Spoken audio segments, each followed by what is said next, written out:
Okay. So I've been using both the Swift Industries Paloma bag and their Catalyst bag for a couple of years now, and today I wanted to share with you what I like and don't like about each bag.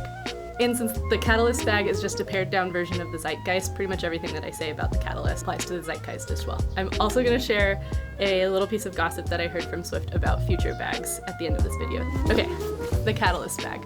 I bought this bag when I was first deciding which bags I wanted for our trip across Turkey. I looked at a ton of different companies and I decided to go with Swift because they have a reputation for really well-built bags. I like the way they looked. They're based in Seattle, which is pretty local to me, and they're women-owned, which I like to support.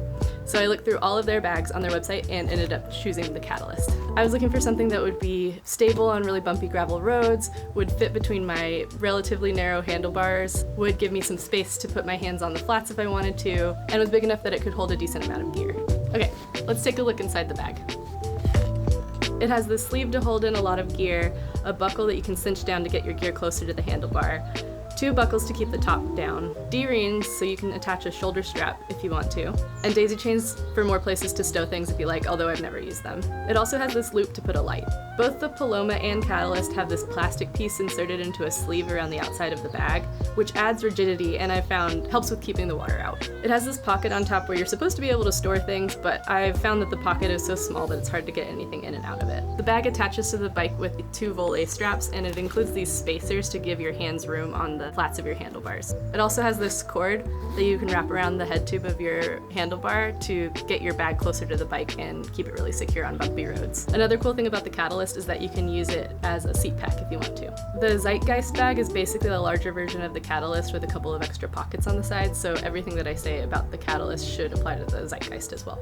I ended up using the Catalyst on just a couple of short rides while I was refining my bag setup. I wanted to keep things in it like a wind shell, my wallet, chapstick, sunscreen, and some snacks in there, but I found that there were so many buckles that it was just kind of inconvenient to get into it while I was riding.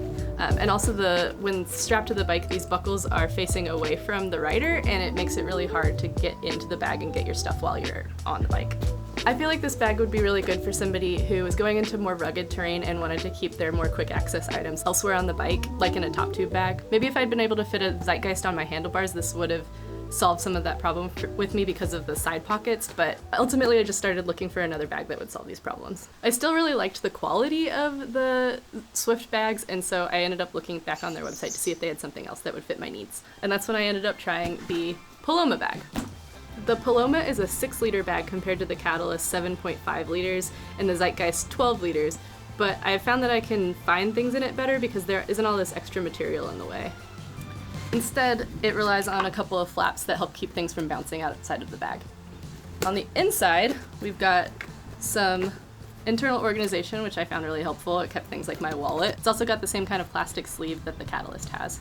On the outside, it's got this plastic-lined pocket that you're supposed to keep like maps and things in. I never really kept that much in there. I did back during COVID. I kept a mask in there for quick access. What I do like about this plastic pocket is that it helps to keep rain out of the bag. So with that and the plastic sleeve on the outside, my stuff pretty much stayed dry. On the front, there is an extra pocket where I would keep things like extra lights and some cords. It also has the D-ring so you can attach a shoulder strap if you want to, which is actually a lot more useful on this bag because of the way that it attaches to the bike. The Paloma attaches to the bike with a click-fix handlebar adapter. This is a separate piece of gear that you have to buy, and you attach it to your handlebars, and then the bag attaches to the click-fix. One drawback is that it's kind of hard to move from one bike to another, but on the other hand, it's much easier to take your Paloma off your bike and then put it back on, which was really handy for me because I kept things like my wallet and my passport and other valuables in here, and anytime we would go into a grocery store or into an archaeological site, I would just take the whole bag off and bring it with me. And then it was really easy to reattach it when I got back. When this bag is attached to your bike, it's held closed with this strap around your head tube. Then when you take it off, you can just use this little hook to keep it closed. This works better if the flaps inside of the bag are closed too. That helps keep all your stuff inside. Swift says that they don't recommend this bag for technical terrain, and it's true that it does bounce around quite a bit, but I found that you can actually take the same piece of elastic and use this hook around your head tube, and that will keep it a little bit more secure. Most of the time, I wouldn't bother though. One thing that I really like about the Paloma bag is that it's so easy to get in and out of. Basically, you just lift this flap and you can get anything you need.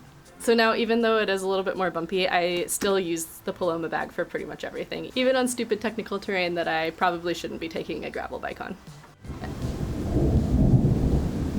I'm filming this video because it's thundering and lightning. It's not a good day to be outside. I really wish that Swift would make a bag that was easy to open from the rider's side like the Paloma, but was stable like the Catalyst. And the good news is that that might actually be happening next year. I emailed Swift this suggestion and they said, we've already been working on something like this and keep an eye out on our product lineup in 2024. So I'm excited, interested to see what that looks like. When I do find out, I will put a link in the description. So, what are you looking for in a handlebar bag? Do you have either of these bags or do you have another one that you like better? Let me know in the comments.